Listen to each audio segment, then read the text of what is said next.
Greetings, everyone. This is Russell Rucker. I'm here for another constitutional talk. Now, last week we were talking about John Hancock, and I was trying to give you some background on it so that we could discuss the event of the seizing of his ship Liberty, which I also mentioned. Liberty was not a particularly large vessel. It was a sloop. He was using it to bring goods in. And it was seized on June 10th, 1768.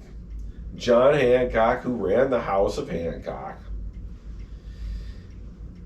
had the ship seized. They came onto his ship and they started inspecting it for imports. See, it was kind of accustomed to pay a bribe for a large contents. But they refused the bribe. They pushed him into an office and they padlocked the door and they unloaded the contents of the ship. At least that's what the Britons thought they did while he was locked in the office there. And it was a large amount of Madeira wine that was in this ship's hull. So after the officer was released, they seized the ship, accused him of not paying his proper taxation,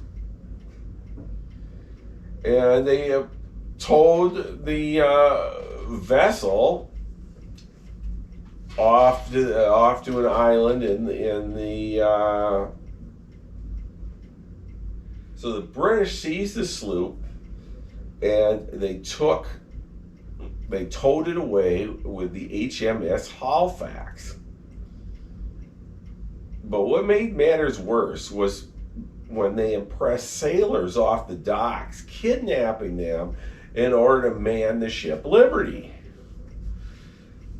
The Sons of Liberty met in Frenier Hall. Now, Frenier Hall houses about 1,300 people, and the Old South Meeting House houses about 6,000. This is our map of Boston. And you might remember this from when we were talking about the Boston Tea Party. But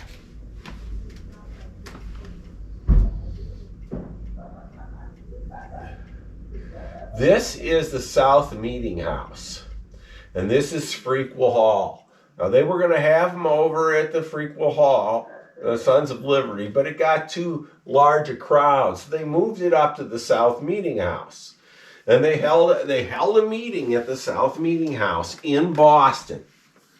There were a lot of different meetings there. The Sons of Liberty were fighting for their liberty there, and they would meet and decide what to do, which is what happened this night. And they agreed to approach the governor of the Bay Colony, asking that they remove the armed vessels from the colony. And they ordered the governor of the Bay Colony before the Massachusetts legislature. And what they did in response is they suspended the legislature. So they suspended the assembly. Well, obviously, this was a problem for our Sons of Liberty. And a mob formed and beat two customs officers. They proceeded to their homes and they smashed out windows and destroyed property. And then they hid out in the harbor in government ships. Well, eventually they recommissioned the ship HMS Liberty and used it as a patrol boat. And they were chasing down other people they thought were of smuggling goods. I mean, pretty much everybody was smuggling goods to get around the taxation that they had at the time. But after they captured a couple of Connecticut vessels, the colonists boarded her and they burned it on the north end of Goats Island, which was out in the harbor. So they wound up burning the ship Liberty to get rid of the problem. They charged, put John Hancock, in jail, and they charged him, and they eventually dropped the charges of smuggling, but they'd seized the ship, and it was one more incident that brings us into the Revolutionary period, and one of the reasons why we had to fight for our independence. Now, keep in mind, this is June 10th of 1768. So it's a little ways yet before we really get into the full-blown conflict.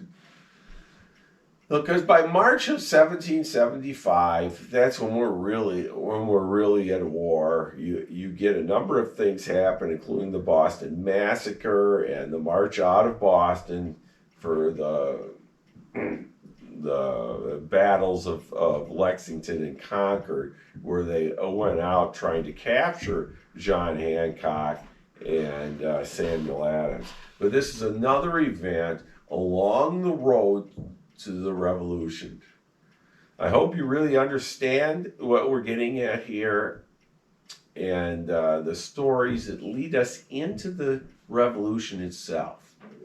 It's not that we were seeking revolution, although I contend Samuel Adams surely was. He was an instigator for sure. But most of the rest of our ancestors and our founders were not. They were merchants. They were just trying to make a living out of their businesses. They weren't there to destroy everything and try to create a big hullabaloo. They were there trying to eke out a living, and the revolution kind of came to them because each time the Sons of Liberty and the colonists would do something, the British would come back and do something, and it kind of built back and forth on each other. And that's really the story of our revolution, and getting us to the point where we had no choice but to fight for independence. And that's what brought on the Articles of Confederation, the Constitution, our Bill of Rights, everything built off of demanding that we be allowed to self-govern ourselves. And with that, I hope you have a good day. We'll catch you next time on the next Constitutional Talk. We'll see you later. Bye for now.